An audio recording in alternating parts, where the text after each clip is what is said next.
So Chronic Crusaders today crusaded all the way to Dexter, Michigan. It was a good 40-minute drive. Excellent. And you live in a great area, by the way. It's beautiful It's right a now. nice town. So I'm Lovely here with town. Carol. What's your new last name? McCrae. It's still McCrae. Okay. Tim decided to keep his last name. Yes? I decided to keep mine. All right. So I'm here with Carol McCrae. And Carol, you and I met, I don't know, in like before COVID for sure, right? Certainly before COVID. And it was in your early stages of diagnosis, I think. Yes, probably. So we were just talking about an awesome walk that she did that I've never heard of called Camino de Santiago that you did. So we're going to revisit that. But why don't you just tell me a little bit about your journey with scleroderma and how it started? And I don't know, I think you can do better than me walking through each question. So scleroderma has been part of my life for about 9 years. And first symptoms were issues with hands and feet, and took folks about 6 months to, or I should say it took my body about 6 months to be obvious enough to be able to diagnose scleroderma. understandable. And got invited and welcomed into the University of Michigan Scleroderma family, and We are so happy to have you. Still here. My main symptoms were skin thickening and joint contractures. Within about 2 months of getting diagnosed, I had a skin score of 40. That's which pretty tends high, to be correct? on the Yeah. high side. Yeah, that's high. Goes up to 51 tops, I think. Oh, wow. So, so it came kind of fast and furious, and I had to quit work and go on disability, and life felt out of control. And the image that I had then, and that still works for me, is I suddenly was in a foreign country. I had no intention of going to this foreign country. I did not speak the language. I didn't have a passport. I didn't know anybody. I love this analogy. I had no clue what was going on. And pretty soon you find fellow travelers. And those travelers are, you know, people who have dealt with scleroderma, or people who have dealt with chronic pain, or people who are occupational therapists and know about hand care, and docs and meds, and you know, I looked at alternative stuff, energy work, things like that, and just this whole host of things, community, family, prayer, all of it just Got you through it? helped me turn the corner pretty quickly. And you know, it's certainly been bumpy along the way and whatnot. But When you were working, what was your occupation? I was a public school teacher. Love those teachers. So What? the best thing to me, Yeah. let me just mention this real quick. Yes. So when things were difficult, Kay and I, should I mention Kay? Kay's here. Yes, you're Kay's going to here, see sorry. Kay. Yes. So as a teacher, special ed teacher, you're trying to motivate people to do something they don't want to do. A lot of teachers spend a lot of time doing that, and if you've done it long enough, you get a few skills in your hip pocket and whatnot. So what I figured out is I had to be teacher to myself. Ooh. So I used my teacher voice. Carol, oh, it looks like you're frustrated. You are having a hard time with this, aren't you? What do you think you could do to help yourself get over this bump? And I'd be like, oh my God, you are so ridiculous. Anyway, I did it often enough, it just became my routine. Oh, you can't open this can. Well, what do you think you're going to do? Oh, maybe lay that can aside till somebody comes over to visit you and they can open the can for you. Well, looky there. We came up with that. We have a plan. Good job, I Carol. love this. I'm going to start using a teacher brain to myself. Exactly. It's that. And it's just so hysterical to hear your own brain. I mean, to hear your own voice. Oh, that's a ridiculous voice. But anyway, it was helpful. So when you first got diagnosed, if I remember correctly, who were your core people at that time? I'm close to family, and I have an amazing friend network, church friends, work friends. You weren't married at the time, correct? I was not married at the time. Okay. I was single. I lived by myself, had been divorced 10 years maybe. Kids were off, college boys? and beyond. Okay, Yeah, all right. they were out in the world and were very understanding of the fact that their mother did not want them to move home. You stay where you are. Miss and Independent was not, she was going to do it. You do And you did. not change your life For just me, because yes. Mama's got something. We're Different. figuring that out. We're figuring this out. So they were great. Awesome. One thing I was thinking about, we're trying to take our journey from the Chronic Crusaders, like back to other people who might not know about this disease or actually any rheumatological diseases. So if you could talk to maybe donors or people that would support programs, what would you tell loved ones, like what would you share with those people about your experience with scleroderma? That's kind of a loaded question, but... Well, I think it's challenging to be helpful to somebody who's going through a difficult time, a challenging time. In general. In general. Yeah. And to be a loved one or to be a circle near that person and you want to figure out how to help them, but you don't know what to say, you don't know Sure. what to do. And I think this experience with scleroderma for me has taught me that I need to teach that. I need to be the one to help people understand how to be helpful. So I need to ask for help. And lots of us, U.S. Americans, independents, we can do everything.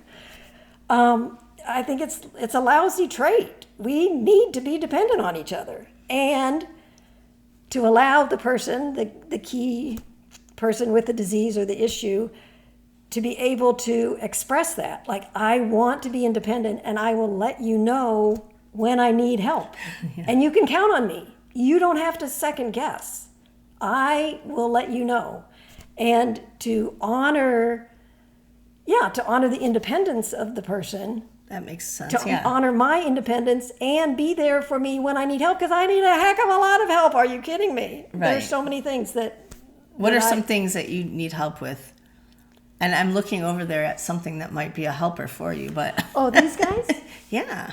Oh, yeah. So, spring-loaded needle nose pliers. Spring-loaded. For your ATM card. Yeah. In and out. Or anything you can't quite reach down, but spring-loaded because they open up for you. Anyways, because I've been stuck at gas stations and had to get the person in the car next to me to get my credit card. And now you can tap them easily. Right. So, but not Sometimes. my ATMs. Yeah. So anyway, spring-loaded needle nose pliers. Love that hack. This is just for opening pop-top, like fruit cans, fruit. Well, they make soup sometimes like that with that stupid thing that you can't Yes, ever soda, pull off. to open soda. It's a cute little thing. Okay. This is called Dicem, D-Y-C-E-M, which I got from an occupational therapist, which is the greatest gripper. It is. It's tacky. It's tacky. It's thin. It travels easily. You can cut it in any shape. And the last thing I would share is you end up seeing a lot of doctors, and I don't have a brain that remembers details. So Brain fog. I don't know what to blame it on. Brain fog, distractible, old. There's all kinds of things. But anyway, so it lists all my meds. It lists all the doctors I see. It lists all the upcoming appointments. It lists all my questions. And then I write on it. Take and then notes. You write on it. You take notes.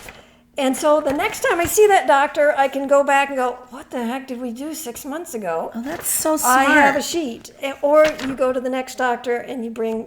Anyway, so this has been for me a real help in terms of coordinating care with a lot of different people.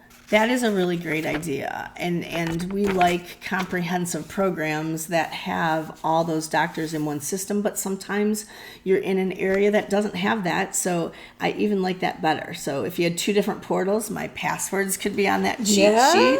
Yes. I love you it. Can do that too. I love it. You could do that too. What about, when we think about what helps you manage symptoms best, like what is your protocol for taking care of your scleroderma? I think it's like lots of us who try to exercise and try to eat right and try to keep our brains going, and to, I guess I have discovered that there's a tension, and I now call it a healthy tension, between accepting your limitations or changes or differences in your body and pushing back against them, challenging them. Sure. Because there are some things that I will never be able to do again. Like what? Like I can't really pick my nose very easily. That's a great one. Thank you. Do you get frustrated with that? Like, I want to open your fingers up. I know you can't, but No, isn't there a thing you can do? Cut some tendon? They're my hands. I'm not going to mess with them. It's all fine. It's all fine. You accommodate Love them. her. You just work with It's it. a conversation starter. If you're working especially with little kids. Why it's a can't you open your hands, lady? But anyway, just the idea that you try something and you can't do it, and do you just say, I can't do it? Or do you lean into it and say, how could I do it differently? I've had this thing 9 years, and just 3 months ago went into REI to get a backpack. I told you this story. To get a backpack. And I've never had a backpacking backpack. I didn't know anything about it. They test you, they size you, they have different things. For your walk, you needed a good one. Yes. All right. So anyway, I went in, and Tim's husband is there, and the REI person was so helpful and went on, and they put it on. Okay, now you need to reach around and grab this strap so that you can do this. I couldn't grab it. I couldn't reach far. My shoulders are too tight. Well, now you need to lean over and do this. I'm like, but it's not going to work. So they helped. They could do it. They could pull it. They could do it. And I'm like, okay, this is great. This is wonderful. Maybe we'll come back. And I walk out and I get in the car and I burst into tears because it's like, that was so frustrating. Like, I don't feel disabled or limited 99% of the time at all. But that trip you did. Here's a new, and, sobbed. Yes, the big sobs, the big cry. Back, and it's like, I can't do it yet. Yeah. And that was a yet thing. And I just think there are a ton of things that I couldn't do it yet. And you keep at it. But there is a tension because there's some things I can't do. I mean, I don't have strong hands. I don't have the same flexibility. I can't put my hand easily into my pocket. Oh, yeah. I mean, there's all kinds of stuff. Think of that. I could not play the violin, but I couldn't play the violin before. So that one probably has less tension for you, probably, right? Yes. Okay. But, like sports, like I can't play volleyball. I can't join a group of people playing volleyball. Sure. But, I can do lots of stuff. And I did want to tell you about a very fulfilling experience that I just got back from. Can I see this now? Yes. So there is a walk in Spain that people do to get back in touch with themselves or get in touch with nature or get in touch with their sense of spirituality. And my sister and I decided to do that, and we trained a bunch. And I just got back a month ago from 2 weeks of walking 170 miles, which I still can't believe that the body did it. But it did, and I figured out how to reach all the straps and how to make that work. And again, amazing. It's just, lean into it, and sometimes you can figure out how to do it. Your resilience when it comes to things like that continues to amaze me. I remember when Carol told me she could not kayak anymore. But you happened to meet the love of your life in that journey, if I remember correctly. Well, the love of my life and I do kayak together. It was the occupational therapist. Oh, that's who taught you this? Yeah. Okay. Well, yeah, she and I would do after school work when the session was done. And we figured out a way with mittens and Velcro and Like the paddle part? yeah, that to strap the paddle to my hands so that I can kayak. And I can kayak regularly now. That's so amazing. So, but the love of my life, we met, and I love this story. partly because of how my attitude about challenges with hands and temperature and stuff like that was attractive to him. Weirdo, But a loving weirdo. And you are so happy he was attracted But to anyway, he was struck by just the way that you can work around challenges, and that was attractive, and we ended up stuck on each other and getting married, and he's a really great dude. Gosh, the fact that you are a part of it. you've done this after scleroderma. You met the love of your life. You walked the Camino. De Santiago. 100 and whatever miles. That is amazing. I just am so Mind blown. I'm mind So You're our hero. Oh, please. we get a chronic illness and we think, oh my gosh, everything's over. There's nothing left. And look at what you found. Your story is so encouraging. Thank you. I mean, everybody, overcomes challenges. I mean, I think a big piece of it is being a teacher, and that you don't leave people where they are when they get in front of you. They're not going to stay that way. They're going to grow up, but they need to learn. They need to stretch. They need to challenge themselves. They need to fall flat on their face, call themselves a failure, whatever, and then pick yourself up. And so I just think it's what we ask students to do. Why should I not ask myself to do it? Anyway, the world's much more interesting when you do it, too. But anyway. And I think you have a choice. I think we all have a choice. And you chose, maybe at the beginning, that voice you were talking to, the teacher voice. At first, you probably wanted to tell that voice where to go. And then you decided, well, that's not going to probably work to get me very far. Or you tried it. And then you started to listen to the Carol teacher voice. Yeah. I love it. I mean, there's a great scripture. You choose death or you choose life. You lay it out in front of you. Well, there you go. Let's lean in the life direction. You really do. That. Somebody told me one time, you don't get to pick your disease. You get to pick your attitude. Okay. And it's true about anything. You don't get to pick your injury necessarily. You don't get to pick, a challenging boss. There's lots in life that you don't have choice about, but you do have choice about your attitude.